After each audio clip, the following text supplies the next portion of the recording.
إن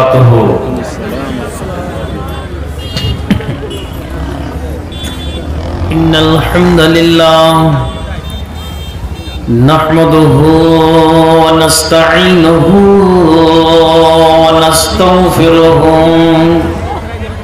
ونعوذ بالله من شرور أنفسنا ومن سيئات أعمالنا من يهده الله فلا مضل له ومن يضلله فلا هادي له وأشهد أن لا إله إلا الله وحده لا شريك له وأشهد أن محمدا عبده ورسوله أما بعد فإن خير الحديث كتاب الله وخير الهدي هدي محمد صلى الله عليه وسلم وخير الأمور أوازمها وسر الأمور محدثاتها وكل محدثة بدعة وكل بدعة ضلالة وكل ضلالة في النار. أعوذ بالله من الشيطان الرجيم. بسم الله الرحمن الرحيم. ويخرون للأذقان يبكون ويزيدهم خشوعا. وقال الله تبارك وتعالى أفمن هذا الحديث تعجبون تضحكون ولا تبكون.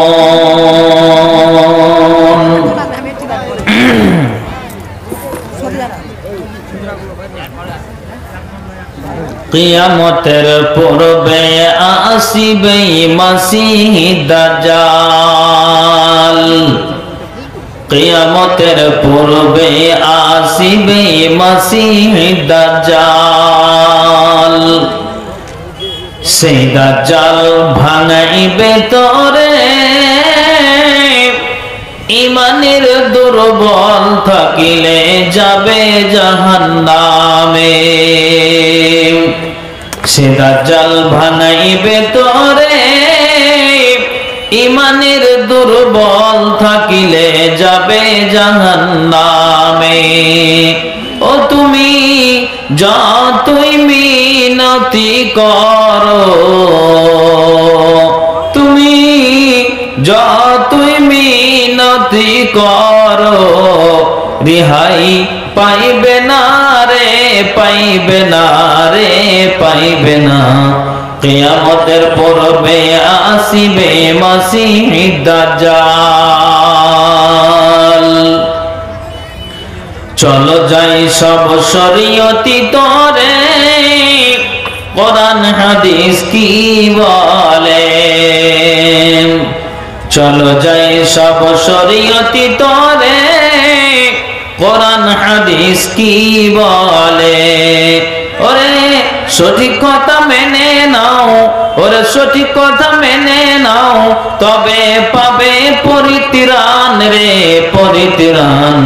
কিয়ামতের পূর্বে আসিবে মাসিহ দাজ্জাল। কিয়ামতের পূর্বে আসিবে মাসিহ দাজ্জাল। জেনে রাখো ভাই মানব সমাজ, আসিবে একদিন কিয়ামতের ঝড় তুফান। জেনে রেখো ভাই মানব সমাজ, আসবে একদিন কিয়ামতের ঝড় তুফান। ওরে সেদিন তুমি যতই ক্ষমা চাও না কেন, সেদিন যতই ক্ষমা চাও না কেন, ক্ষমা পাইবে না রে, পাইবে না রে, পাইবে না। কিয়ামতের পরবে আসিবে মাসিহ দাজ্জাল, কিয়ামতের পরবে আসিবে মাসিহ দাজ্জাল। অবস্থিত কোরআন ও হাদিসের কর্ণধার ও মঞ্চে কেদারায় উপবিষ্ট যোগ্যতম সভাপতি মহাশয় এবং দূর দূরান্ত থেকে আগত তথাপি এলাকার সুপ্রিয় শ্রোতা মণ্ডলী, সর্বাগ্রে মহান স্রষ্টার কৃতজ্ঞতা জ্ঞাপন করি, যিনি আমাকে, আপনাকে, তিনাকে, উনাকে একটি ইসলামী সভায় একত্রিত হওয়ার তৌফিক দিয়েছেন। উনারই কৃতজ্ঞতা জ্ঞাপন করে শেষ করা যায় নাই, কিন্তু উনি রব্বুল আলামিন আমাদিগকে এমন একটি লাফজ দিয়েছেন যে লাফজের দ্বারা দিয়ে আমরা অভিনন্দন জানাই। তাই মোহাব্বতের সাথে এক বাক্যে একটু জোরে সোরে বলে উঠুন আলহামদুলিল্লাহ। তারপরে পরে যিনি ইসলামের পথ প্রদর্শক, ইসলাম হিতাকাঙ্ক্ষী, আকাঙ্ক্ষিত দিনের ভিখারি, লাস্ট প্রফেট নবী মুহাম্মদুর রাসূলুল্লাহ পড়ুন সাল্লাল্লাহু আলাইহি ওয়াসাল্লাম। শত কোটি দুরুদ ও সালাম বর্ষিত হোক। আল্লাহুম্মা সাল্লি আলাইহি, আল্লাহুম্মা বারিক আলাইহি। সুপ্রিয় শিক্ষিত সুধী মণ্ডলী, আমি আপনাদের সম্মুখে দুই জায়গা থেকে ক্ষুদ্র দুটি আয়াত এইমাত্রই পাঠ করলাম। যে আয়াতটা পাঠ করলাম এটা সূরা বানী ইসরাইল 17 নম্বর সূরার 109 নম্বর আয়াত। আর একটা আয়াত পাঠ করলাম সূরাতুন নাজম, এটা 53 নম্বর সূরার 59-60 নম্বর আয়াত। ইনশাআল্লাহ আল্লাহ তাআলা যেন আমাকে বলার তথাপি আপনাদেরকে শ্রবণ করার এবং তার সাথে সাথে উভয়কে আমল করার আল্লাহ তৌফিক দিন। একবার সকলে পড়ি আল্লাহুম্মা আমিন। সুপ্রিয় শ্রোতা মণ্ডলী, কথা হলো যে আমরা বিভিন্ন বই পুস্তক পড়ে আমরা জ্ঞান অর্জন করে থাকি।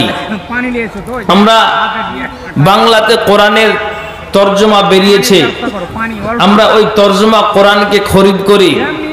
আমরা কি করি, যারা আমরা জানাল শিক্ষিত মানুষ, সেগুলোকে গবেষণা রিসার্চ করে অনেক কিছু আমরা জ্ঞান পেয়ে যাই। তারপরও যারা লিখতে পড়তে আমরা জানি না, কিন্তু কি করি, ফেসবুকটাকে অন করলাম, ইউটিউবকে অন করলাম করে যদি আমরা যারা লিখতে জানি না মুখ দিয়ে যদি খালি বলি যে অমুক মাওলানার বক্তব্যটা দাও, একটা নাম উচ্চারণ করতে গেলেই আমরা কিন্তু তার নামটা বলতে গেলেই ইউটিউব ফেসবুকে ভেসে আছে, তখন আমরা কি করি, কানের কাছে মোবাইলটাকে লাগিয়ে দিই কিংবা ইয়ারফোন লাগিয়ে আমরা কি করি, ওই বক্তব্যগুলোকে, গজল আর কিছু কবিতাগুলোকে আমরা শুনে থাকি। তাহলে শুনেও কিন্তু আপনি কি করেন, যে এই কোরআন এবং হাদিসের জ্ঞানটাকে আপনি নিয়ে থাকেন। তাহলে যেমন বই পড়ে যেমন আপনার জ্ঞান হয়, শুনেও আপনার জ্ঞান হয়। তো আমি আপনাকে বলছি, তারপরও আমরা এখানে যতজন আছি, একটা কথা আমাকে আপনাকে এক বাক্যে স্বীকার করতে হবে, সেটা হলো এটাই যে আমি আল্লাহ আপনাকে কোরআনের জ্ঞান দিয়েছে, কাউকে হাদিসের জ্ঞান দিয়েছে, কাউকে জেনারেলের জ্ঞান দিয়েছে, কাউকে বিচারের জ্ঞান দিয়েছে। তারপরও কিছু কথা জানতে গেল আমাদের মাঝ থেকে কিছু কথা অজানা হয়ে যায় বা অজানা হয়ে থাকে। আপনি কথাটার উত্তর দেন, ঠিক বললাম না ভুল বললাম? যতই কিছু জানি তারপরও একটা কথা আপনাকে বলি যে মনে হয় এটা আমার অজানা। ভাইজান, তা আমি আপনাকে এই কথাই বলতে পারি বা এটা বুঝাতে চাইছি যে আমরা একটা কথা মুখে উচ্চারণ করে থাকি, ওস্তাদেরও ওস্তাদ আছে। জি, কেন? কেনর মানে হলে এই যে আমি আপনাকে বুঝাতে চাইছি, আজ যেই মানুষগুলো কি করে, আমরা দেখেন কোরআনের আয়াতে আল্লাহ সূরাতুল আনফাল এটা উল্লেখ করেছেন যে যখন মুমিন বান্দার সামনে কোরআনের তেলাওয়াত করা হয়, যখন তার সামনে আল্লাহর বাণীকে শোনানো হয়, তখন কি করে তার হৃদয়টা কম্পমান হতে থাকে, থরথর করে কাঁপে। তো জেনে নিতে হবে যে তার ঈমান তার ভিতরে জায়গা পেয়েছে। তেমনি আপনাকে আমি যেটা বোঝাতে চাইছি যে মানুষকে এতগুলেন কোরআন আর হাদিসের আলোচনা করার পরও মানুষ কি হয় যে মানুষের অন্তর আপনার কেঁপে আসে না, সে বুঝছে না। তার কারণ যে জেনে নিতে হবে যে এখনো পর্যন্ত ওই মানুষটার বুকে ঈমান প্রবেশ করতে পারেনি। আমি আপনাকে কি বললাম যে কথাগুলি আমরা যতগুলি বই পুস্তক পড়ে শুনে আমরা জ্ঞান অর্জন করে থাকি, কিছু কথা জেনে থাকি, তারপরে কিছু আমাদের অজানা হয়ে যায় বা অজানা হয়ে থাকে। কেন? একটা কথা বলবো যে আপনি সব বিষয়ে পারদর্শী নন, আমি সব বিষয়ে পারদর্শী নন, আমাকে আল্লাহ কোন দিক দিয়ে দিয়েছেন, তো আল্লাহ আপনাকে তো কোন দিক দিয়ে দিয়েছেন, ঠিক না? তখন আপনি বলবেন ঠিক। তো তেমনি আপনাকে বলছি, আপনাকে কোরআনের যে আয়াতটা বললাম, আল্লাহ তাআলা বলছেন যে শোনো, তোমাদেরকে জানিয়ে দেওয়া হচ্ছে যে যখন তাদের সামনে যখন কি হতো, আল্লাহর বাণীকে শোনানো হতো, তখন তারা কি করত, তারা তাদের মাথাকে, তাদের নাক, তাদের কপালকে জমিনে টেকিয়ে দিত। তার মানে সাজদাই তারা মগ্ন হয়ে যেত, তারা সাজদাতে রত হয়ে যেত। আর তারা কি করত, তারা ডুকরে ডুকরে কাঁদতো। কেন কাঁদতো? যে এই কথা শুনে আমরা কি করলাম, যে সাজদাতে আমরা রত হয়ে গেলাম, সাজদাই আমরা মগ্ন হয়ে গেলাম। বন্ধু আমার, খুব ভালো করে শুনবেন কি কথা আপনাকে আজকে আমি বুঝাতে চাইছি। সেটা হলো যে এখানে যারা আমরা আছি বা আপনারা এখন বায়ান শুনতে এসেছেন, কোরআন এবং হাদিসের আপনারা আলোচনা শুনবেন, বিভিন্ন জায়গা থেকে ওলামাদের ডেকেছেন যে তাদের মুখ থেকে আমরা কি করব, আমরা কোরআন এবং হাদিসের কথা শুনে আমরা কিছু জানা, কিছু অজানা তথ্যগুলোকে আমরা শুনে আমরা এগুলোকে আমল করার চেষ্টা করব। এটাই তো আপনার উদ্দেশ্য। যদি মূল উদ্দেশ্য আপনার এটাই হয়ে থাকে তো আলহামদুলিল্লাহ, বাড়ি থেকে এসেছেন তো একটা ভালো নিয়ত করে, আবার যাবেন আপনি একটা ভালো নিয়ত করে, তা আপনার এই নিয়তের বিনিময়ে আপনি অবশ্যই নেকি পাবেন। এই জন্য আল্লাহ তাআলা কোরআনে জানিয়ে দিলেন যে শোনো, তারা জমিন টাকিয়ে দেয়, তারা জমিনে তাদের মাথাটাকে টেকিয়ে দেয়। কান খুলে শুনবেন। আপনাকে আমি যেটা বুঝাতে চাইছি যে আপনি জানতে গেলেও কিছু কথা আমাদের পক্ষ থেকে অজানা হয়ে থাকে, তাহলে জানা হতে গেলেও অজানা হতে গেলেও আমাদের কোরআন হাদিসের কথাগুলোকে মানে শোনার পরে আমল করার প্রয়োজন আছে না নাই? হ্যাঁ না বলুন? অবশ্যই আছে। তো আপনাকে বলি, কি কথা আপনাকে বলি, আল্লাহ তাআলা কোরআনে বলছেন যে যখন এই তেলাওয়াত শুনে যখন মুমিন বান্দা তার কপালটাকে জমিনে টেকিয়ে দেয়, তখন শয়তান কিন্তু কাঁদতে থাকে। কেন কাঁদতে থাকে? কাদার তার কারণ হলো এটাই যে আমি এই সাজদাকেই অস্বীকার করেছি। যখন আল্লাহ তাআলা বলেছিল যে এই তুমি কি করো, এই তুমি একটা ফারিস্তাকে তুমি সাজদা করে দাও, কিন্তু আমি কি করিনি, যখন আমাকে মানে সাজদা করার আদেশ দেওয়া হয়েছিল, তো আমি কিন্তু সাজদা করিনি। এক কথায় সমস্ত ফারিস্তারাই কি করেছিল, সাজদা করেছিল। আমি ইবলিস কিন্তু সেটাকে অস্বীকার করেছি। কিন্তু বলে যে যখন আল্লাহর বান্দারা তার কপালটাকে জমিনে টেকিয়ে দেয়, তখন এটা জেনে নিতে হবে শয়তান অঝর নয়নে কাঁদতে থাকে। তো কাঁদতে থাকে তো আপনার মনে খুব ব্যথা হয়। এটা ব্যথার কিছু নয়, কাঁদে এই জন্য যে তখন তার সাজদার কথাটা স্মরণে আসে যে আমি এই সাজদাকেই আমি অস্বীকার করে চিরজনমের মতো আমি জাহান্নামী হয়েছি। আর এরা কি করলো, কোরআন এবং হাদিসের আলোচনা শুনে তারা জমিনে মাথাটাকে টেকিয়ে দিল। তো আমার যখনই তারা টেকিয়ে দেয়, আল্লাহর কোরআন বলছেন যে তার মর্যাদা 1 ডিগ্রি বেড়ে যায়। তাহলে দিনে আর রাতে আমরা 5 ওয়াক্ত নামাজ পড়ি, তাহলে যদি একটা সাজদাতে যদি 1টা ডিগ্রি আমাদের 1 মর্যাদা ডিগ্রি বেড়ে যায়, তাহলে 34টা সাজদাতে কতটা আমাদের মর্যাদা ডিগ্রি বাড়বে? তা আপনি বলবেন যে হ্যাঁ, আপনি বাড়ি গিয়ে হিসাবটা করিয়েন। তাহলে শয়তান আপনার রাত আর দিন কাঁদতে থাকে। আর যদি আমরা শয়তানকে আমরা যদি লাথি না মারতে পারি, সাজদা দিয়ে কাঁদাতে না পারি, তাহলে ও হাসবে যে আমার দলে আমি একটা লোককে পেয়ে নিয়েছি। ভাইজান, কেন আপনাকে বলছি, রাসূল সাল্লাল্লাহু আলাইহি ওয়াসাল্লাম আনাস বলছেন যে আল্লাহ পাকের রাসূল এমন একদিন ভাষণ প্রদান করলেন, তো মা সামিউতু মিসলাহা কাত্তু, এই ধরনের ভাষণ আমি কোনোদিন শুনিনি। আল্লাহু আকবার। তো তিনি এমন ভাষণ দিলেন, দিতে দিতে উনি বলছে, আল্লাহ পাকের রাসূল বলছেন, এই তোমরা শোনো, আমি নবী মুহাম্মদ, পড়ুন একটু আওয়াজ দিয়ে সাল্লাল্লাহু আলাইহি ওয়াসাল্লাম, আমি তোমাদের বলছি, লাউ তা'লামুনা মা আলামু, আমি যেটা জানি তোমরা যদি তা জানতে, তাহলে রাসূল বলছেন, লা যাহিকতুম কালিলান ওয়ালা বাকাইতুম কাসীরা, তাহলে তোমরা কি করতে? অধিক পরিমাণে কাঁদতে, তোমরা অধিক পরিমাণে হাসতে না, তোমরা হট্টগোল করতে না, তোমরা হট্টহাটি হাসতে না, তোমরা রহস্য ছলে দিন আর রাত তোমরা কাটাতে না। আমার কথাটা তোমরা শুনো। রাসূল বলছেন যে আমি যেটা জানি, যদি এই কথাটা তোমাদের জানা থাকতো, তোমাদের মগজে যদি এটা ঢুকে থাকতো, তাহলে রাসূল এটাই সাহাবাদের বললেন যে তোমাদের দুই নয়ন দিয়ে অঝোর নয়নে ঝরঝর ঝরঝর করে জল বয়ে আসতো। আল্লাহু আকবার। তাহলে নবীজি একটা কথা বললেন, আমি যেটা জানি যদি তোমরা জানতে, তাল্লা যাহিকতুম কালিলাম ওয়ালা বাকাইতুম কাসীরা, তাহলে কম হাসতে আর অধিক পরিমাণে কাঁদতে। তাহলে আমাদের এই শরীয়তের অনেক কথাগুলিকে কি করি আমরা, ওয়াজানার কারণে তো আমরা ওই ঠাট্টা বিদ্রুপ করে রাস্তাতে চলি। তাহলে রাস্তাতে যদি আমরা ঠাট্টা বিদ্রুপ করে চলি, তাহলে জেনে নিতে হবে যে আমার এখনো পর্যন্ত শরীয়তের জ্ঞানের আমার অভাব আছে। তার জন্য আমি জুমায় শুনি, তারপরও আমার দিল কাঁপে না, আমার দিলটা কম্পমান হচ্ছে না। প্রতিদিন দিনাজপুরের মাটিতে জালসা হয়, শোনার পরে আমার দিলটা আমার তারপরও কাঁপছে না। কেন? কেনর মানে হলে এটাই যে আপনাকে বুঝে নিতে হবে যে ওই মানুষটার ভিতরে এখনো পর্যন্ত ঈমান জায়গা পায়নি। তো রাসূল একটা কথা কি বললেন যে আমি যেটা জানি যদি তোমরা জানতে, তাহলে তোমরা কি করতে? অধিক পরিমাণে কাঁদতে, তোমরা হাসতে না। কেমন কথা? তাহলে জানা আর ওয়াজানা, যেমন আল্লাহ রাসূল সাল্লাল্লাহু আলাইহি ওয়াসাল্লাম তিনি একদিন সাহাবাদেরকে বলছেন, ভালো করে শুনবেন কি বলছেন সাহাবাদেরকে, যে একটা উপর থেকে নিচের দিকে একটা পতনের শব্দ মানে শুনতে পেয়ে রাসূল বলছেন যে শোনো সাহাবীরা, তোমরা এটা জানো এটা কিসের শব্দ হলো? তখন সাহাবীরা এক বাক্যে রাসূলকে বললেন, ইয়া রাসূলুল্লাহ কুল্লা আল্লাহু ওয়া রাসূলুহু আ'লাম, নবীজি গো এটা কিসের শব্দ হলো, এটা কিসের আওয়াজ হলো?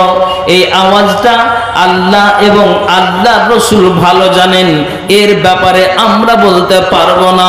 আপনার মুখ থেকে আমরা বলতে শুনেছি যে শোনো, যদি তোমরা আমার মতো জানতে, তাহলে অধিক পরিমাণে তোমরা কাঁদতে, রাস্তায় চলতে গেলেও তোমরা কাঁদতে, বসতে গেলেও কাঁদতে, চলতে গেলেও কাঁদতে।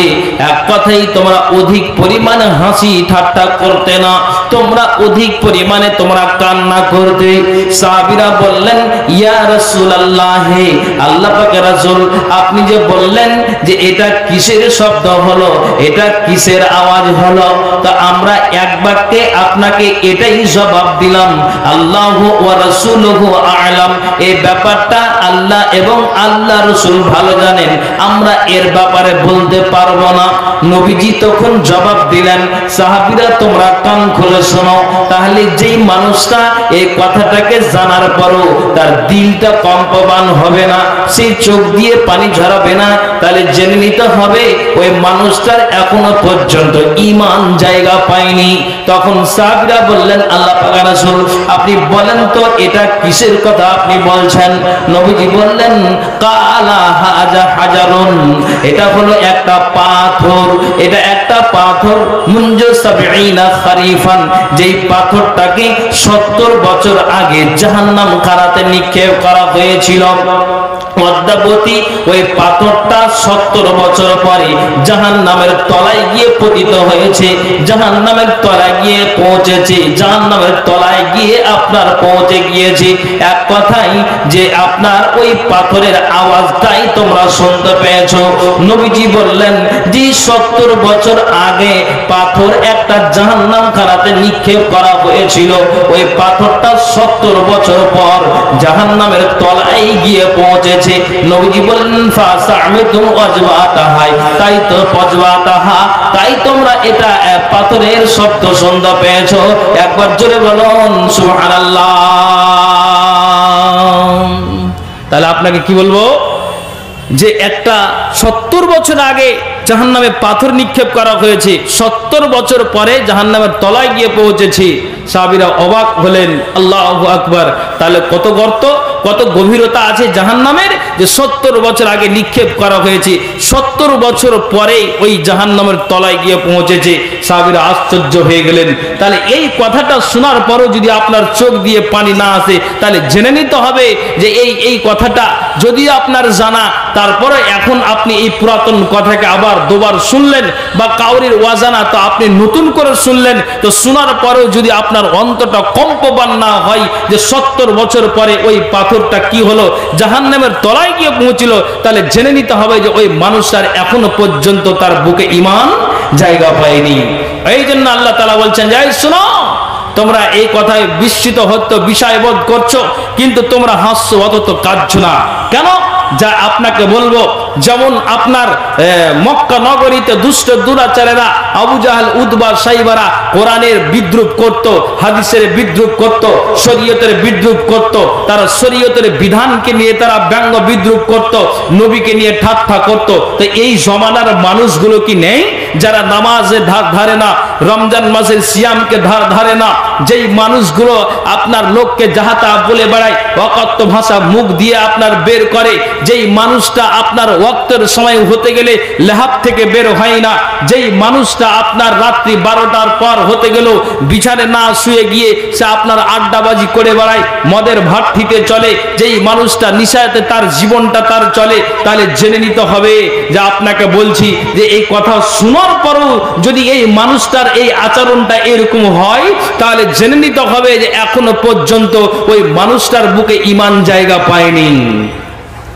কথা বুঝে আসছে? আপনি হানানা বলবেন, একটু হানানা করেন। কেন ভাই? আপনাকে এই কথাই বলতে চাইছি।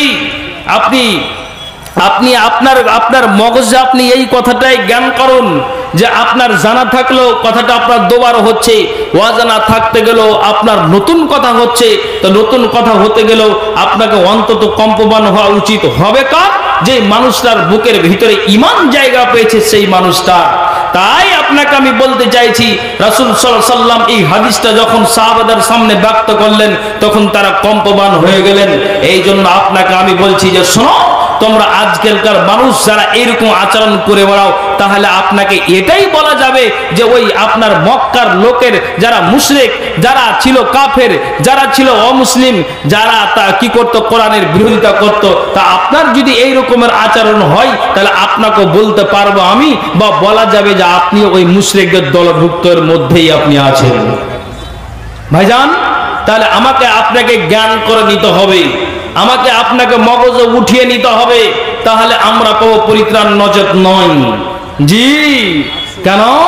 কেনর মানে হলে এই যে আমি আপনাকে বলছি যে কতগুলি কথা, আমি সব বিষয়ে পারদর্শী নই, আপনি সব বিষয়ে পারদর্শী নন, তাহলে আমি আপনাকে বলছি যে রাসূল বলছেন আমি যেটা জানি তোমরা সেটা জানো না। তো আমি তো এই কথাটা বলবো যে আলেম সমাজেরা কোরআন হাদিসের যতটা জ্ঞান রাখে বা ব্যাখ্যা বিশ্লেষণ বুঝে, সাধারণ মানুষ তা জানে না। তা আপনি তো শুনে অন্তত আপনি এই জ্ঞানটা করবেন, মগজ আপনি উঠাবেন, হ্যাঁ এটা আমার জানা ছিল না, অজানা ছিল, তা আমি এই আলেমের মুখ থেকে এই কথাটা শুনলাম, তো অন্তত আমি এই কথাটা শুনে আমলের চেষ্টা করি বা আমি আমল করি।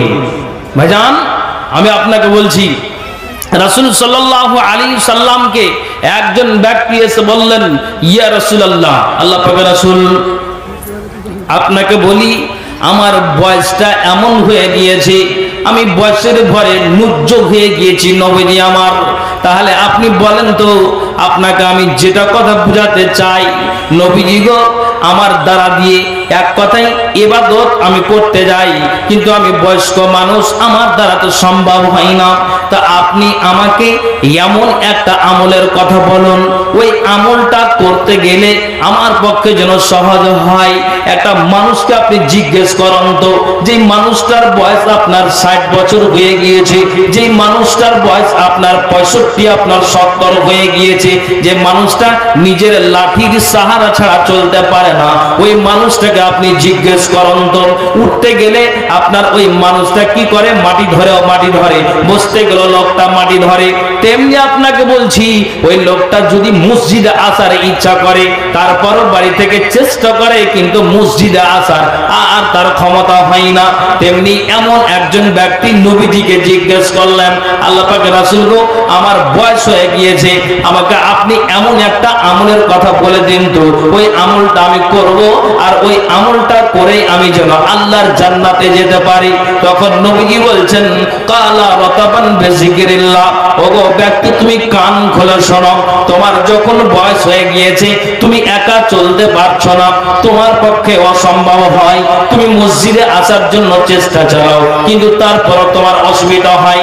নবীজি বললেন, তুমি কান খুলে শোনো, এমন একটা আমল তোমাকে আমি বলে দিচ্ছি, ওই আমলটাই তুমি করবে, অবশ্যই আল্লাহ তাআলা তোমার এই আমলটাকে কবুল করবেন। নবীজি বললেন, তুমি কি করবে?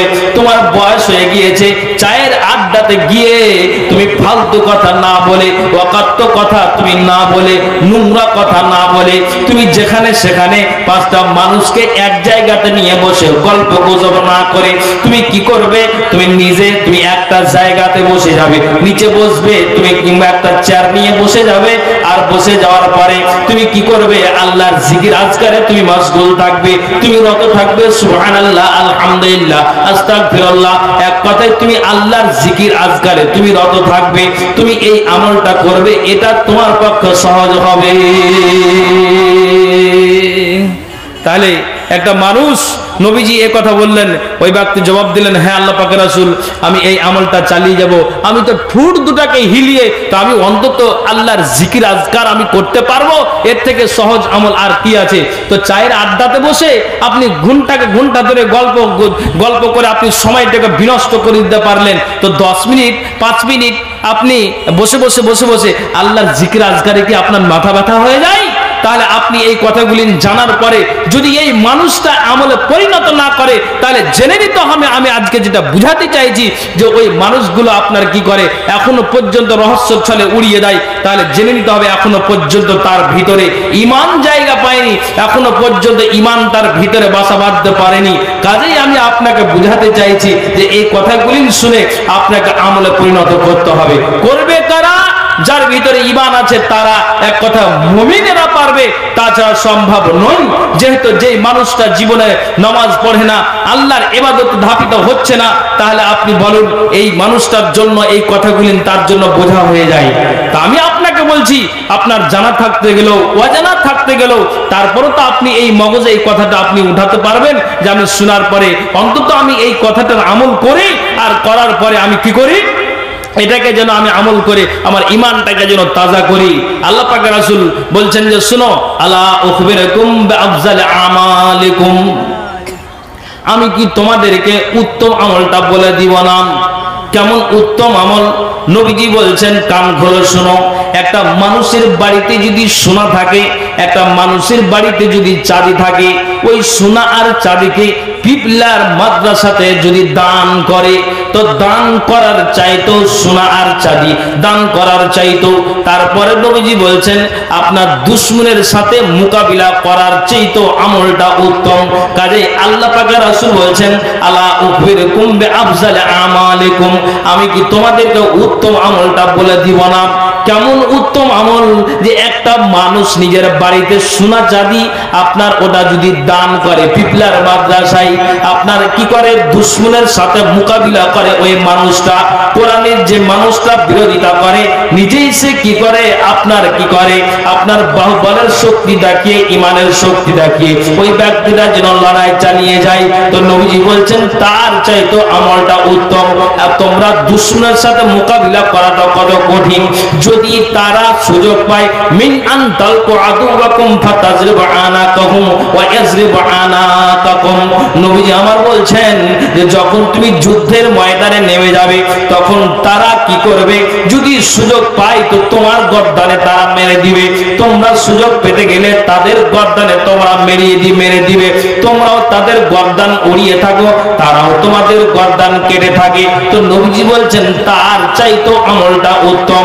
আমলটা উত্তম হলে এটাই, একটা মানুষ যদি এই সহজ আমলটাকে জানার পরও যদি আমলে পরিণত না করে, এটাকে জানার পরও যদি এই মানুষটা আমলে পরিণত না করে, তাহলে যে জেনে নিতে হবে যে ওই মানুষটা 60-65 বছর হতে গেল, এখনো পর্যন্ত তার ইমান জায়গা পায়নি। আপনার এখনো পর্যন্ত ওই মানুষটার বুকে ইমানের জায়গা পায়নি, ইমান বাসা বাঁধেনি। তেমনি নবীজি বলছেন যে কত উত্তম আমল যে একটা মানুষ যদি কি করে, আপনার বাড়িতে বসে বসে বসে বসে কিংবা মসজিদে আপনার কোন একটা জায়গাতে ওই মানুষটা আপনার নির্জনে আপনার কোণাতে বসে বসে যিনি সুবহানাল্লাহ, আলহামদুলিল্লাহ, আস্তাগফিরুল্লাহ, যতগুলি আল্লাহর জিকির আজকে তাসবিহ তাহলিল আছে, এগুলো যদি পাঠ করে, আল্লাহ রাব্বুল আলামিন বলেন সোনা চাঁদি বাই করা, দান করা আর দুশমনের সাথে মোকাবিলা করার চেয়ে তো এই আমলটা উত্তম। একবার প্রাণ খুলে বলুন আলহামদুলিল্লাহ। মুখ দিয়ে লড়ান না কেনা জি, এখনই তো হারিয়ে দিলেন, বলেন আলহামদুলিল্লাহ, সুবহানাল্লাহ। আপনাকে আমি কি কথা শোনাচ্ছি যে আপনার অসুবিধা হচ্ছে? আপনি এই কথাটা মাথায় উঠান যে আপনাকে বুঝাতে চাইছি যে আপনার জানা থাকতে গেলেও আপনার জন্য দোবারা এই কথাগুলি হচ্ছে, আর যদি অজানা থাকে তো আপনার কথাগুলি নতুন হচ্ছে। তো নতুন হতে গেলেও অন্তত যে মানুষটা এই কথা, কত আপনি জটিল কথাটা পেলেন যে স্বর্ণ মুদ্রা দান করার আর দুশমনের সাথে মোকাবেলা করার চেয়ে উত্তম আমল হলে এটাই যে যদি মানুষটা কি করে, যে আপনার মুখ দিয়ে জিকির আজকার করে, সুবহানাল্লাহ, আলহামদুলিল্লাহ, তাসবিহ বয়ান করে। নবীজি বলছেন এই আমলটা উত্তম। তাহলে আপনি বলেন এর থেকে আর সহজ আমল আর আপনি বসে বসে নেকি আর আপনি কোনটা নিতে চাইছেন? আপনি বলুন ভাইজান, আপনার মগজটা ঘুরে যাবে, আপনাকে মাথায় এগুলো কথা উঠাতে হবে। কেন আমি নিজে জানি না আর গাল বড় করে মানুষকে যাহা তাহা আমি বলে থাকি, তা আপনি নিজের কবরের জোগাড় করুন। হাসরের দিন আমার জন্য ডান হাতে আমলনামাটা আসে, তার জন্য ভাবনাটা ভাবুন। কিয়ামতের দিন যেন আমাকে লাঞ্ছিত লজ্জিত অবস্থায় বসবাস না করতে হয়, তার জন্য আপনি ভাবনাটা ভাবুন। আপনি লোকের কথা আপনি কেন বলতে যাচ্ছেন? কেন একটা মানুষ জীবনে শরীয়তের ধার ধারে না, একটা মানুষ জীবনে নামাজ পড়ে না, একটা মানুষ রমজান আসতে গেলে সে অসুখের বাহানা দিয়ে 30টা মাসকে মানুষটা পার করে দেয়, তাহলে আপনি ওর কথা বলছেন যে এই লোকটার চরিত্রহীন, বাজে, নোংরা, লোকটা অবৈধ, আপনি এই কথাটা বলতে চাইছেন। তা আপনার কবরটাকে কি আপনি তৈরি করতে পেরেছেন যে আমি কিয়ামতের দিন যাব, আমি মরবো, তো মরার পরে আমার কবরে আমি প্রশ্নের উত্তর তাড়াতাড়ি করে দিতে পারবো, আর আমার জন্য ওই জান্নাতের দরজা খুলে দিবে, আর খুলে দেওয়ার পরে আমি নববধূর মতো কিয়ামত যতদিন না হবে আমি ততদিন পর্যন্ত আরামে থাকবো।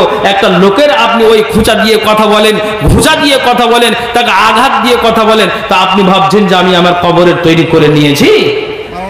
জি হ্যাঁ হ্যাঁ, আচ্ছা ঠিক আছে, বলুন বলুন, অসুবিধা নেই, বলেন, সমস্যা নেই। আসসালামু আলাইকুম। হাজী সাহাবউদ্দিন সাহেব, তারাবিড়ি কোম্পানি, ভুলকি দোবানা, উনি 5000 টাকা এখানে একটা মেসেজ দিয়েছে। 5000 টাকা দিয়ে আমাদের জলসায় দান করেছে। সেই টাকাটা আমাদেরকে কালকে গিয়ে ওখানে কোনো একটা লোক পাঠিয়ে নিয়ে আসতে হবে। ওটা আমরা লিখে দিচ্ছি, কালকে ওটা আদায় হয়ে যাবে। আচ্ছা, আলহামদুলিল্লাহ, আল্লাহ যেন এই দানটাকে কবুল করে, সকলে বলে আল্লাহুম্মা আমিন। সহজ কথা, আপনাকে না হিলতে হচ্ছে, না দুলতে হচ্ছে, না ডানে বামে কাত হতে হচ্ছে। তো মুখ দিয়ে জিকির আজকার করাটা আল্লাহ রাসূল বলেছেন উত্তম আমল। তো এখানে বসে বসে তো কয়েকবার ফল্ট হয়ে গেল আমার আর আপনার। লড়াইটা অমুসলিমের সাথে কি আপনি এভাবেই করবেন? আপনি কথা বলুন। বসে বসে যদি আল্লাহর জিকির আজকারটা আপনার ভারী হয়, তাহলে নামাজ পড়তে এই মানুষগুলোর ভারী হবে না কেন? কেন হবে না? কথা আপনাকে বুঝার চেষ্টা করতে হবে ভাইজান। হ্যাঁ, তো আমি আপনাকে এই কথাটা বুঝাতে চাইছি, জানা থাকলে দোবারা, না জানা থাকলে আপনার নতুন হচ্ছে কথা, তা আপনি এই কথা শুনুন, আর শোনার পরে আপনি ইমানটাকে তাজা করুন। নিজের কবরটাকে আমি যেন তৈরি করতে পারি, আমি যেন নাজাত পেতে পারি, তার ভাবনাটা ভেবে আমাকে কদম ফেলতে হবে। এই জন্য আপনাকে এই কথাটাই আমি বুঝাতে চাইছি। কি কথা? চলুন আপনাকে আমি বলছি। যেহেতু এখন মনে করুন যে যারা কি করে, নিয়মিত যদি বিছানাতে ঘুমাতে যায়, তো বিছানাতে আপনার কি করলো না, ও ঘুমালো ঠিক, তা আল্লাহ রসুলের সুন্নতি তারিকায় যদি আপনি ঘুমান, তো রাসূল বলছেন যে ডান কাঁধে তোমার হাতটাকে তুমি ডান গালে দিয়ে ঘুমিয়ে যাও, আয়াতুল কুরসিটাকে তুমি পাঠ করো, সূরা বাকারার শেষ রুকুটাকে, শেষ 3টা আয়াতকে তুমি পাঠ করো। তারপরে নবীজি বলছেন আর যতগুলি দোয়া আছে, সূরা আছে, এই সূরাগুলিকে পাঠ করো। এটা কার জন্য সহজ হবে? না তো একটা মুমিন ব্যক্তির জন্য সহজ হবে। কিন্তু যেই মানুষটা না আপনার কি করলো, না নামাজ পড়ে, না মানুষটা আপনার জিকির আজকার করে, এক কথায় শরীয়তের ধার ধারে না, ওই মানুষটা আপনার যখনই সন্ধ্যা লেগে যায়, সন্ধ্যা তো দূরের কথা, কখন সে ঘুমাবে তার ব্যাপার, কিন্তু যখন ঘুমাতে যায় তখনই কিন্তু না দোয়া, না এটা, না সূরা, আর কোনোটা আপনার জন্য ঘুমিয়ে গেল, নবীর তালিকায় ঘুমালো না। রাসূল বলছেন একটা মানুষ যদি কি করে আপনার এইভাবে অনিয়মিত যদি ঘুমিয়ে যায়, রাসূল বলছেন কালা ইয়াকদু শাইতানু আলা কাফিয়াতে রাসে আহাদুকুম, যখন মানুষ ঘুমিয়ে যায় তখন শয়তান কি করে আপনার ওই ঘাড়ের পিছন দিকে আপনার কি করে 3টা গিরা লাগিয়ে দেয়, 3টা গিরা লাগিয়ে দেয়। আর 3টা গিরা লাগিয়ে দেওয়ার পরে ওই মানুষটাকে আপনার যখন বাচ্চা কি করে কান্না করে, মা তখন সঙ্গে সঙ্গে নিজের স্তনে লাগিয়ে দেয়।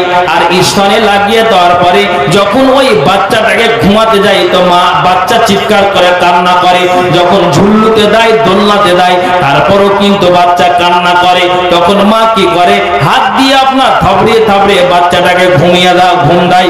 তেমনি যেন আপনার ওই কি করে শয়তান কি করে ওই মানুষটাকে আপনার যেন কি করে থাবড়িয়ে থাবড়িয়ে ঘুম দেয়, থাবড়িয়ে থাবড়িয়ে ঘুম দেয়। আর একটা কথা পরে আলাইকা লাইলুন তাবিলুন, আলাইকা লাইলুন তাবিলুন, আলাইকা লাইলুন তাবিলুন। এরে পিপলা গ্রামের মা আর বোনেরা, বাবা আর ভাইরা, রাত অনেক লম্বা, কাজেই নিদ্রা যাও, রাত অনেক লম্বা, কাজেই তুমি ঘুমিয়ে যাও। এখন তুমি জেগো না, এখন তুমি জাগ্রত করো না, খবরদার তুমি চেতন হইও না, খবরদার তোমার ঘুমটাকে ভাঙিও না। অনেক লম্বা রাত আছে, অনেক লম্বা রাত আছে। আল্লাহ আপনার যেন ওই শয়তান ওই 3টি গিরা লাগিয়ে দেওয়ার পরে আপনার এই কথাটাই বলে, এটা কার হয়? যাদের ভিতরে আপনার কি করে ঈমান জায়গা পায়নি, ওই মানুষটার এই কাজটা হয়। এই ব্যবহারটা শয়তান যেন ওই বাড়িটাতে করতে পারে যে আপনি শয়তানের দলভুক্ত আছেন। একটা কথাকে জানার পরও যারা কি করলো অন্তরে গাঁথলো না, যারা বুঝলো না, যারা শুনলো না, তেমনি যেন শয়তান বলে অনেক লম্বা রাত, কাজেই তুমি নিদ্রা যাও। রাসূল বলছেন যে এবার জেনে নাও তারিকাটা জেনে রাসূল, এই শয়তান বলে রাত অনেক লম্বা, ঘুমিয়ে যাও, ঘটনাক্রমে ফারকুদ, হঠাৎ করে ঘটনাক্রমে যদি ওর ঘুমটা ভেঙে যায়, আর ঘুম ভেঙে দিয়ে যদি লোকটা কি করে, এই যে জিকিরের কত আপনারই গুরুত্ব বা কত উত্তম আমল, তো এখানে আপনাকে আমি বুঝাচ্ছি যে রাসূল এই জন্য বললেন এই আমি যা জানি তোমরা যদি জানতে তাহলে তোমরা অধিক পরিমাণে কাঁদতে, তোমরা হাসতে না। তো এই যে আল্লাহ পাক রাসূল এখানে কি বললেন, এই কথাটা ঘটনাক্রমে যদি মানুষটার ঘুম ভেঙে যায়, তাহলে ওই মানুষটা যদি ঘুম ভাঙার পরে আপনার অলসতা না করে আবার বিছানাতে যদি না ঘুমায়, তো শয়তান যে ঘাড়ের পিছনে 3টা গিরা লাগিয়েছে, রাসূল বলছেন যে যখন ওর ঘুমটা ভেঙে যাবে, এই ঘটনাক্রমে যদি তার ঘুমটা ভেঙে যায়, নবীজি বলছেন ফারকুদ ফানিস্তাই কাযা ফাযাকারাল্লাহ তাআলা, আর আপনার ঘুম ভাঙার পরে যদি ও জিকির আজকার বিছানাতে বসে বসে করে নাই, সুবহানাল্লাহ আলহামদুলিল্লাহ আস্তাগফিরুল্লাহ লা ইলাহা ইল্লাল্লাহ, সুবহানাল্লাহ আলহামদুলিল্লাহ আস্তাগফিরুল্লাহ লা ইলাহা ইল্লাল্লাহ, যখন ওই মানুষটা বিছানাতে বসে বসে এই জিকির যখন করে, তাসবিহ তাহলিল পাঠ করে, তখন রাসূল হাদিসে বলছেন যে শয়তান 3টা গিরা লাগিয়েছে। এই জিকির আজকার কত মূল্যবান ইবাদত, কত উত্তম আমল, যে শয়তান 3টা গিরা লাগাতে গেল, একটা গিরা তোমার খুলে যায়। একবার জোরে বলুন সুবহানাল্লাহ। আর কটা থাকলো গিরাজি ভাই, একটু হ্যাঁ না বলেন তো? 2টা থাকলো। তো 2টারও পদ্ধতি আল্লাহ রাসূল দিয়ে দিয়েছেন।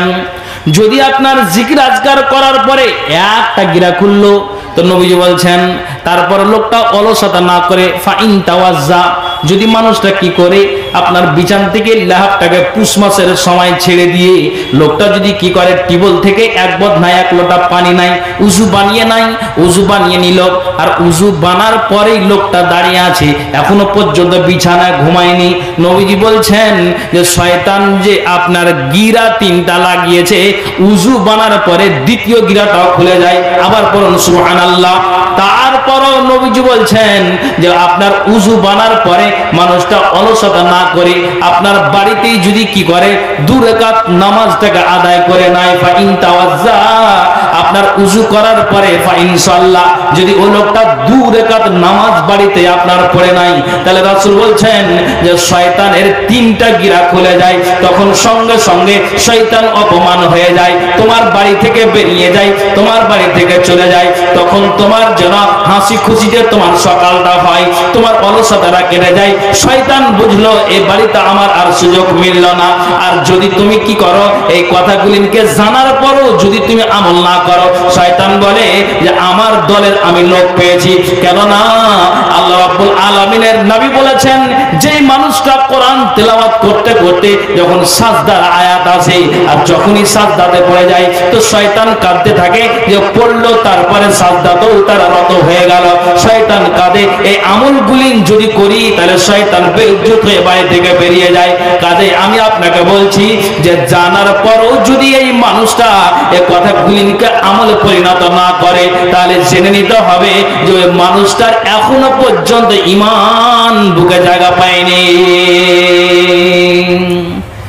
ভাইজান, এই জন্য আপনাকে আমি বলছি, আরেকটা আমি আপনাকে হাদিস বলবো, যেহেতু একটা দায়িত্ব আমার মাথায় আছে। কি কথা? এই হাদিসটা শুনুন। এই জন্য আমি শুরুতে বলেছি, রাসূল বলছেন শোনো, আমি যে কথাগুলি জানি যদি তোমরা জানতে তাহলে অজর নাই না তোমরা কান্না করতে। আমি আপনাকে এই হাদিসটা বলি যাতে করে আপনার মগজে উঠে যায়। আল্লাহ রসুল, এটা মিশকাতের 2য় খণ্ড হাদিসটা রয়েছে। আল্লাহ রসুল কোন একজন ব্যক্তির জানাজায় তিনি গিয়েছেন, সাহাবীরাও অনেক রয়েছেন, সাহাবীরা ওই ব্যক্তিটার জানাজায় শরীক হয়েছেন। আমি আপনাকে কি বলছি যে নিজে আপনি ভাবুন যে আমার কবরটা কি করে আমি তৈরি করতে পারছি কিনা, আমি কবরে আমি সুখে শান্তিতে বাস করতে পারবো কিনা, আপনি নিজে এটাকে চিন্তা ভাবনা করে ধরার বাড়িতে আপনি কদম ফেলুন। ইবনে আইস থেকে হাদিসটি বর্ণিত, কালা খারাজা রাসূলুল্লাহ সাল্লাল্লাহু আলাইহি ওয়াসাল্লাম ফি জানাজাতি রাজুলিন, কোন একজন ব্যক্তির জানাজাতে আল্লাহ পাক রাসূল শরীক হলেন। আর যেমনই আল্লাহ পাক রাসূল শরীক হয়ে যান তো খারাজা রাসূলুল্লাহ সাল্লাল্লাহু আলাইহি ওয়াসাল্লাম ফি জানাজাতি রাজুলিন, কোন একজন ব্যক্তির, এখানে কোন ব্যক্তির তো নাম উল্লেখ করা হয়নি, তো নবীজি জানাজাতে শরীক হয়েছেন। আর এ মতো অবস্থায় হযরত উমর ফারুক রাদিয়াল্লাহু তাআলা আনহু উনি বলছেন, ইয়া রাসূলুল্লাহ লা তুসাল্লি আলাইহি ইয়া রাসূলুল্লাহ, আল্লাহ পাক রাসূল আপনাকে একটা কথা বলি। কি কথা বলবেন? নবীজি গো, আপনি এই ব্যক্তিটার জানাজা আপনি পড়াবেন না, এই ব্যক্তিটার খবরদার জানাজা আপনি পড়াবেন না। তখন নবীজিকে ওই উমর বলছেন যে কেন আপনি জানাজা পড়াবেন না? তার মানে হলো এটাই, ফা ইন্নাহু রাজুলুন ফাজিরুন ওয়া ইন্নাহু রাজুলুন ফাসিকুন ওয়া ইন্নাহু রাজুলুন জাহিলুন। তার মানে হলো ওই ব্যক্তিটা বলো, হযরত উমর বলছেন নবীজি গো, আপনি যে ব্যক্তিটার জানাজাতে শরীক হয়েছেন এই ব্যক্তিটা হলো ফাজির, ব্যক্তিটা হলো ফাসিক, ব্যক্তিটা হলো চরিত্রহীন, ব্যক্তিটা হলো বাজে ক্যারেক্টার, ব্যক্তিটা হলো নোংরা। এখনই তো আপনাকে বললাম যে জানার পরে আপনি মানুষের কথা বলবেন, নিজে আপনি কবরটাকে তৈরি করুন। জানা থাকতে গেলে দোয়া হয়, আর না জানা থাকতে গেলে আপনার কথাটা নতুন হয়।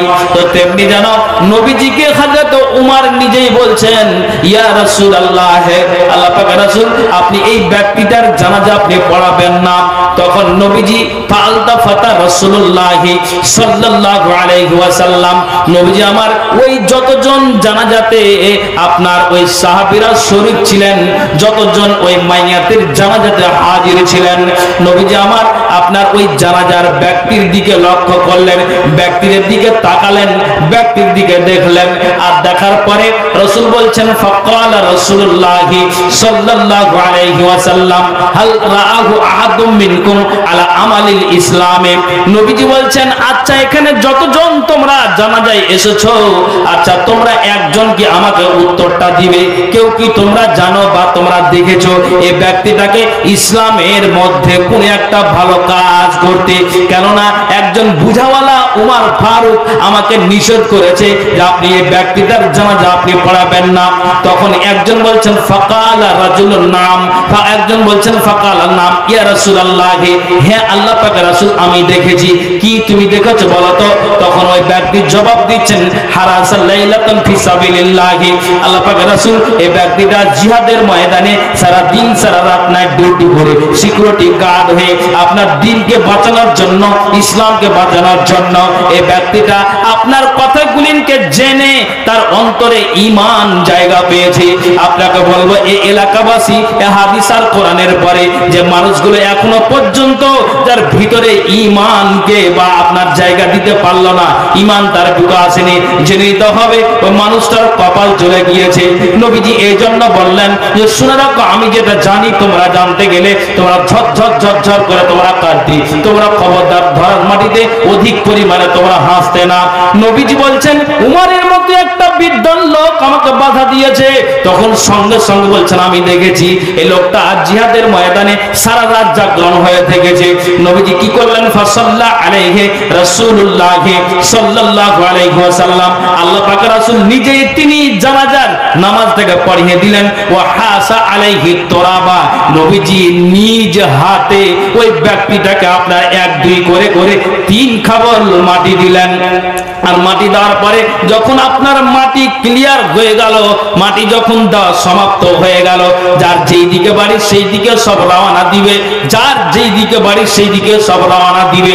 তখন এবার আল্লাহ পাক রাসূল বলছেন যে ওরে ব্যক্তি তুমি শুনো, ওয়া কালা আসহাবুকা ইয়াজুন্নুনা আন্নাকা মিন আহলিন নারে, সঙ্গী সাথীরা এখানে যতজন আছে সবাই তোমার ব্যাপারে বলেছে, এমনকি উমরের মতো একটা বুঝাওয়ালা মানুষ বলেছে তুমি হলে জাহান্নামী, তুমি হলে জাহান্নামী। কিন্তু না, আমি আল্লাহ পাকের রাসূল ওয়া আনা আশহাদু আন্নাকা মিন আহলিল জান্নাহ, নবীজি আমার জবাব দিলেন আমি আল্লাহ পাকের রাসূল নিজে সাক্ষী দিলাম। এই আঙ্গুলটাকে ইশারা করে নবীজি আমার ওই কবরের দিকে ইশারা করলেন। আর নবীজি বললেন আমি আল্লাহ পাকের রাসূল নিজে সাক্ষী দিলাম যে আল্লাহ, আমি বললাম যে অবশ্যই তুমি আল্লাহর জান্নাতে যাবে। একবার জোরে বলেন তো সুবহানাল্লাহ। কেন তিনি বললেন? বলার মানে হলো এটাই যে নবীজি আমার এবার বললেন উমর রে, কে কোন আমল করে কবরে যায় এটা তোমাকে বলার জন্য এটা কথা বলা হয়নি। তুমি তোমার নিজের কবরের জন্য জোগাড় করো, মানুষকে কি করে যায় তুমি খবরদার এই কথাটা তুমি প্রত্যেক মানুষের সামনে যতজন জানাজাতে শরীক হয়েছে মানুষের সামনে তুমি কথাটাকে ব্যক্ত করেছো। কাজে আমি আপনাকে বলবো কথাগুলিকে জানার পরে আপনাকে নিজে মগজ উঠিয়ে নিতে হবে। কে নামাজ পড়ে না, কে কি করে না, কে অন্যায় কাজে জড়িত হয়, আগে দাদারা আমার নিজে তৈরি করুন, পরিবারকে ঠিক রাখুন। আপনি জেনে নেওয়ার পরে আপনি আগে নিজে বুকের ভিতরে ঈমানটাকে আপনি তাজা করে নেন, তো তাহলে আমার আপনার কবরে পরিত্রাণ আছে, হাসরে পরিত্রাণ নাই। নবীজি জবাব দিলেন সঙ্গী সাথীরা শোনো, আমি ওই আঙ্গুলে ইশারা করে কবরটাকে সাক্ষী রেখে আমি বললাম যে এক রাত ওই ব্যক্তিটা জাগরণ করেছে ইখলাসের সাথে, ভালো নিয়তে দিনকে বাঁচানোর জন্য। আমি নবী সাক্ষী দিলাম যে কেন তুমি জান্নাতে যাবে। নবীজি আমার বললেন যে ওই এক রাত জাগরণ করার বিনিময়ে আল্লাহ তাআলা তার ইখলাসটা দেখেছেন বা জানেন, তার কারণে জীবনের সমস্ত গুনাহকে আল্লাহ তাআলা মোচন করে দিয়েছেন। একবার জোরে বলুন সুবহানাল্লাহ। ভাইজান তাহলে আমাকে আপনাকে ভাবতে হবে না, নিজে আগে জানুন, আর জানার পরে আগে আমি যেন ঠিক হই, তারপর আমি বলবো যে এটা কাজে লাগবে, নইলে আমাকেও কিয়ামতের দিন আমাকে ছাড় দেওয়া হবে না, রেহাই পাবে না। এই জন্য তো আল্লাহ রাসূল বললেন, আমি শুরুতে এই কথা বললাম যে নবীজি বললেন আমি যেটা জানি যদি তোমরা জানতে তাহলে তোমরা কি করতে? তোমরা হাসতে না, তোমরা অট্টহাসি হাসতে না, অঝর নাইরে তোমরা কান্না করতে। তাহলে এই কোরআন আর হাদিসের আলোচনা শুনে যে মানুষগুলো কি করে এখনো ব্যঙ্গ বিদ্রুপ করে, তাহলে মানুষকে বলা যাবে না যে ও আপনার ওই মক্কা নগরীতে যে মুশরিকেরা যেই হালাতটা নবীজির করেছিল, কোরআনকে বিদ্রুপ করেছিল, যে যেই মানুষটা এখনো পর্যন্ত শরীয়তের ধার ধারে না, তা আমি ওই মানুষটাকে বলবো যে তুমি কি হলে, তুমি ওই মক্কার মুশরিকের দলভুক্তের মধ্যে এখনো পর্যন্ত তুমি পড়ে আছো, শয়তানকে তুমি হাসিয়ে তুমি রাস্তাতে ধরার মাটিতে তুমি চলাফেরা করছো। তাহলে জেনে নেওয়ার পরে যদি আপনার বুকে আপনার জায়গা না পায়, জেনে নিতে হবে যে এই মানুষটা এখনো পর্যন্ত আপনার শয়তানের দলভুক্ত হয়ে আছে। এই জন্য নবীজি বললেন, যেগুলো আমি জানি, জানলে তোমার চোখ দিয়ে পানি আসতো।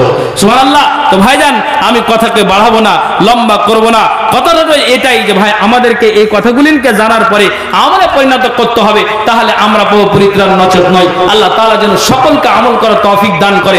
সকলে বলি আল্লাহুম্মা আমিন, আল্লাহুম্মা আমিন। ভাই এখানে যতজন আছেন, যেমন আল্লাহ পাক রাসূলকে খাদিজা বলেছিলেন যে নবীজি গো, আমি কি কর বাপের বাড়ি থেকে মালগুলিকে নিয়ে এসে সমস্ত মালকে আমি আল্লাহর রাস্তাতে আমি দান করে দিব। অথচ এই খাদিজা কত একজন সম্মানীয় নারী, যে আল্লাহর তরফ থেকে এই নারীকে এবং মা আয়েশাকে, বুখারীর হাদিস, দুইজন মহিলাকে আল্লাহ সালাম দিয়েছেন জিবরাইলের মারফতে। একজনের নাম মা খাদিজা আর আরেকজনের নাম হচ্ছেন মা আয়েশা রাদিয়াল্লাহু তাআলা আনহা। এই দুই নারীকে আল্লাহ তাআলা সালাম দিয়েছেন। আমি আপনাদেরকে বলবো যে ভাই এটা মাদ্রাসার উন্নতি কল্পে জালসা, বক্তব্য ঘন্টার ঘন্টা বলবো আর আপনারা শুনেই যাবেন, কিন্তু উন্নতির দরকার। আমার পূর্বে এমএলএ সাহেব আপনারা কি বললেন শুনলেন, আর কিছু দিয়ে গেলেন সেটাও আপনারা শুনলেন। কাজে আমি আপনাদেরকে বলবো যে খাদিজার মতো, ওমর উসমানের মতো আমি আপনাকে বলবো একটু দানের হাত থেকে আপনার বাড়িয়ে দিন। আমি আপনাদের বলবো যে আপনার কমে যাবে না।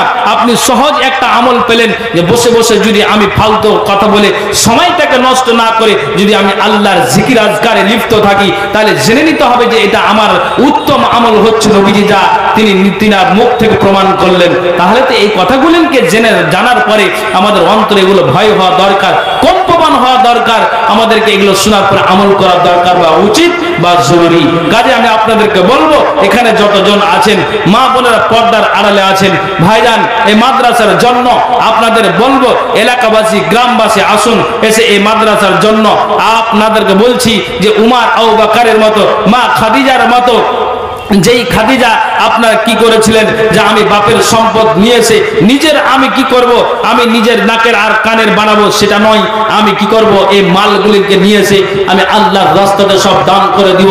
হযরত আবু বকর তিনি বলছেন যে আমি কি করেছি, আমিও দান করেছি, উসমান দান করেছেন, একজন ধনী মানুষ। আমি ওদের ইতিহাস বলছি না, আমি এটা বুঝাতে চাইছি যে অন্তত আমরাও যেন আবু বকর উসমানের মতো দানের হাত থেকে বাড়িয়ে দিই। যতটুকু আল্লাহ আপনাকে দিয়েছে সেই অনুযায়ী আপনি এই মাদ্রাসাতে একটু দানের হাত টাকা বাড়িয়ে দিন। ভাইজান আসুন তো, কোন আল্লাহর বান্দা যে একজন 10,000, 5,000, 2,000, 1,000 টাকা এই করে করে দেনেওয়ালা, এই মাদ্রাসার জন্য একটু দানের হাত টাকা বাড়িয়েছি। ভাই যুবকেরা এবং বৃদ্ধ বাবার আসুন, এসে এই মাদ্রাসার জন্য একটু সহযোগিতা করুন। আল্লাহ কোরআনে বলছেন, লা ইন শাকারতুম লা আযিদান্নাকুম ওয়া লা ইন কাফারতুম ইন্না আযাবি লাশাদীদ। আল্লাহ বলছেন আমি যা দিয়েছি এটা থেকে তুমি আল্লাহর শুকরিয়া আদায় করো, আল্লাহর কৃতজ্ঞতা জ্ঞাপন করো, আল্লাহর প্রশংসা করো। যদি তুমি অকৃতজ্ঞ হও, ইন্না আযাবি লাশাদীদ, আমার আযাব বড় কঠিন, সেই আযাবে তোমাদের গ্রেফতার হতে হবে। কে এটা ভাই? বাড়ি কোথায় হলো আপনার? মেহেন্দাবাড়ি। আচ্ছা 1,000 টাকা। আচ্ছা বলেন এটা।